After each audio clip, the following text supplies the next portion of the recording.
Alright folks, Pitching Ace 88, we are back playing Criminal Case on Facebook. Let us head to case number 40, man. Case number 40 of 60. We're 2/3 of the way through conspiracy. We're on game, set, murder. Hey Ace, I visit Zoe at the psychiatric facility today. She's going through a hard time at the moment. Figured I'd come in for a late shift, taking my mind off it all. I might as well go over your reports about Rosetta Pierce past the Grimsboro University. Yeah, Jones and I have been poring over everything, trying to find the missing piece. You've discovered Rosetta found a secret society at Astro when she was at Grim U.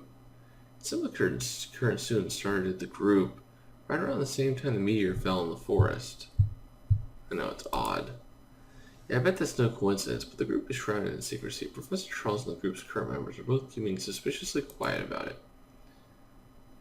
But what is Ad Astra, and who are they, really, and how do they fit into Rosetta's plans? Ace, I won't rest until I find out. I need to do this for Zoe.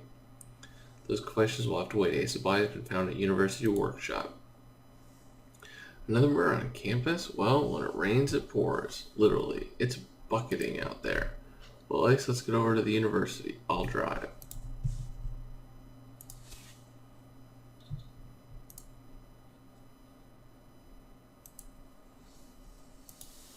Let's do this. Let's do it.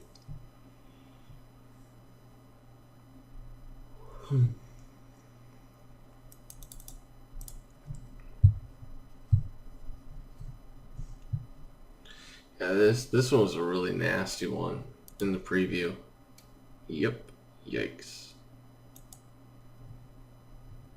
Head in a vice grip. That is a bad way to go.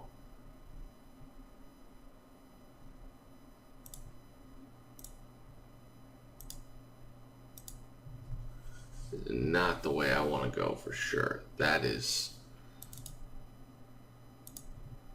one of those ones where it's like, that is disgusting. My gosh, that poor girl's had her head crushed in a vice. What a horribly painful way to die, Ace. This is the work of a sick mind. And look, the victim's hands have been restrained with plastic ties. What on earth even happened here, Ace? We don't even know who the girl is, or what she was doing in this workshop so late at night. You're right, reassembling those pieces of wood might offer up a clue. They were right next to the body. We've got our work cut out for us, Ace. The pressure is on to catch this ruthless killer before the night is over. Yikes. Ooh! That reminds me of like a Back to the Future type of thing.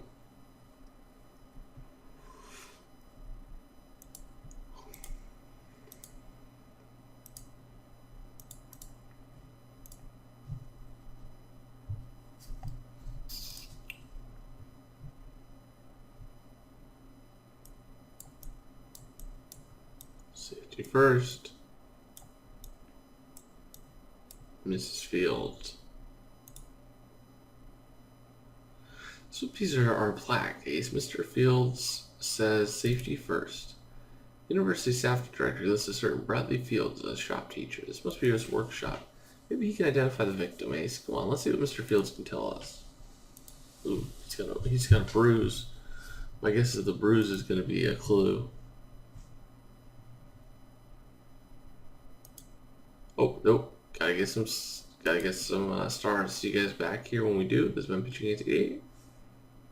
Au revoir. Alright folks, Pitching 88, we are back. We grabbed a bunch of stars. Let's go back and investigate Bradley Fields. Hey officer, what's so important that you dragged me into the police station at this time of night? We'd like to take a look at this photograph, see if you can identify this woman. Now be warned, it's pretty gruesome. Oh my gosh, that's Stephanie Griff. Their head stuck in a vice. What on earth happened? We were hoping you might be able to fill in some details, Mr. Fields. Well, I can tell you Stephanie was one of my students, but she hated woodworking. She was at the university on a tennis scholarship. She only took my class because she had to. But her heart was never in it. She'd be out playing in the tennis court all the time if she could. Well, thank you, Mr. Fields, for helping us identify Miss Griff. Now, Ace, if the victim spent so much time on the tennis court, we should go and check it out.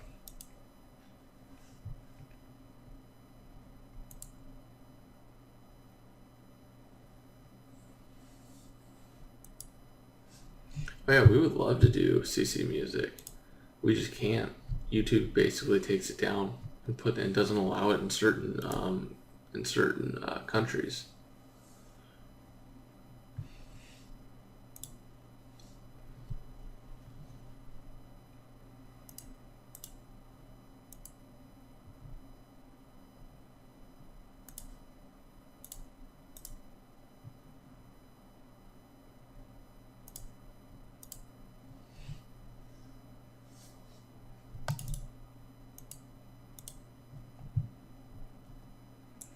Oh, darn it, Ace. On top of everything else, it hasn't stopped raining. At least you found a clue. The victim's wallet. And those are her initials, so she must have been out here earlier tonight.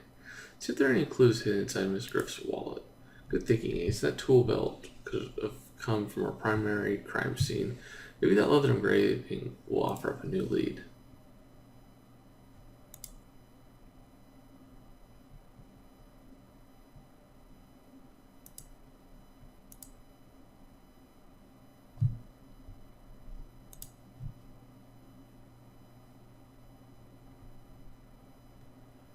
I'm guessing see you.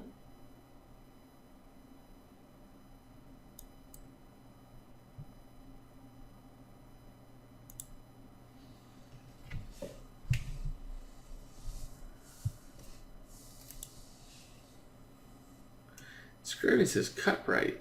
Ace, darn, I was hoping for something more than a brand name. Oh, you recognize that brand? You're saying that the university's groundskeeper uses brands of tools? Okay. Well, he's a grumpy fellow threatening a suit with the hedge clippers during a recent investigation. Let's hope Mr. Burns' moods improve, because we need to ask him some questions about Stephanie Griff. Yeah, the rain effect is pretty cool.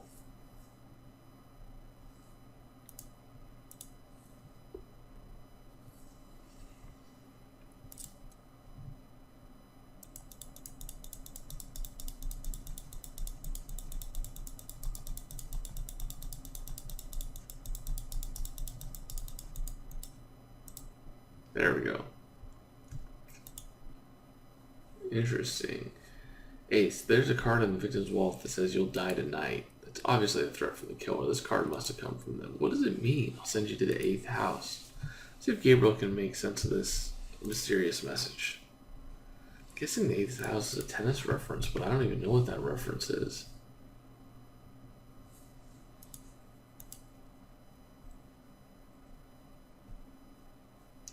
Gunnar Burns, Secret Agents would like to ask you about Stephanie Griff. She was murdered earlier this evening. Another dead student? Well, that figures. Griff, you say, yeah, I know her, the university's #1 tennis star, a dang diva, princess if you ask me. Yeah, well, we're aware of your dislike of students. Just tell us what you know about her. Well, she'd be out on the court here all the time, even when it's raining cats and dogs like now. Playing with some guy, I can't remember his name, tall fellow with bushy hair and a red headband. Now, if we're done here, I'll be leaving. We weren't lying, Ace. That guy's a grouch. But you're right. Burns did say he outside Stephanie Griff with a fellow tennis player.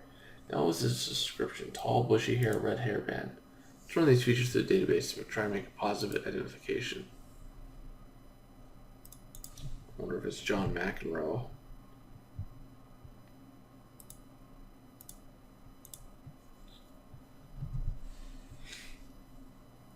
Alright, let's see if his description of possible witness matches anyone in our database.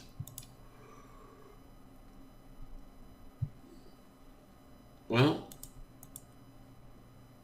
he definitely has the bruise.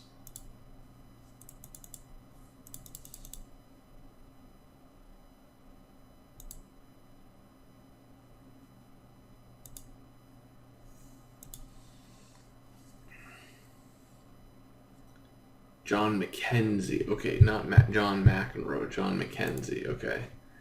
Which makes John McKenzie the perfect person to talk to about our murdered tennis star. Nice.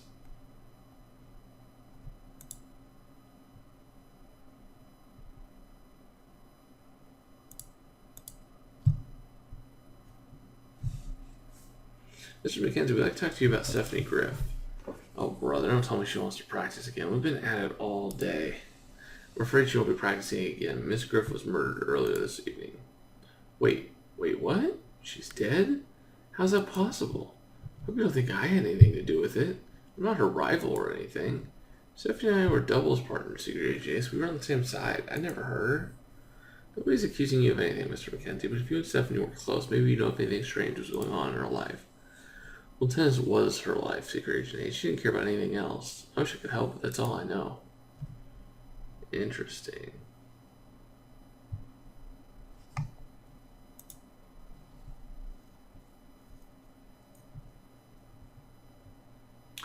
Oh, Steffi Graf, you're right, you're right.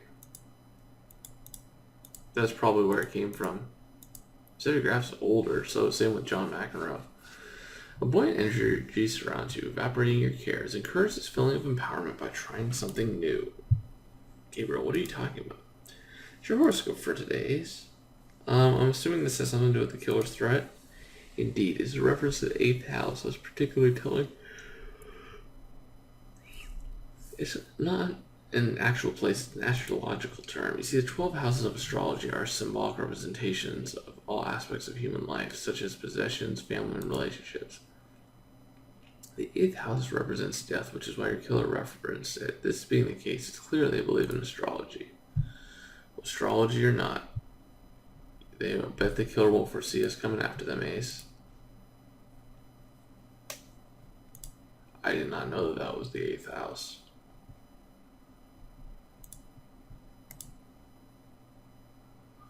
Ace, I performed hundreds of autopsies on murder victims, but this one's been particularly upsetting. Although a wound on the victim's head indicates she was knocked unconscious before being placed in the vise, there's no doubt that the increasing pressure and pain woke her up. She was conscious of what happened to her as the jaws of the vise tightened. That's disgusting. Having your skull crushed with a vise is a gruesome way to die, Ace, but this is exactly what the killer did to your victim. What kind of monster would do such a thing? I have, Ace. This particular monster was careless. On one of the victim's wrists, where she was restrained with those plastic ties, I noticed an allergic reaction. The reaction was triggered by high concentrates of menthol and eucalyptus, which I've determined are traces of heat cream, the kind used to relieve muscle pain. Clearly, the victim didn't use heat cream, given she was allergic to it, which means when the killer tied her up, they left the heat cream residue behind. Well, now that you're on the trail, Ace, the killer's gonna feel the burn. Oh man, she was awake. That's not good. Our investigation into the mysterious society has been put on hold, Ace. We're here, braving the rain and the dark, hunting for a sadistic killer. Yep. That's... Alright, so... What's gonna lead into it? Who's out there? Alright guys, we'll see you guys in chapter 2. It's been Pitching Ace 88. Over and out.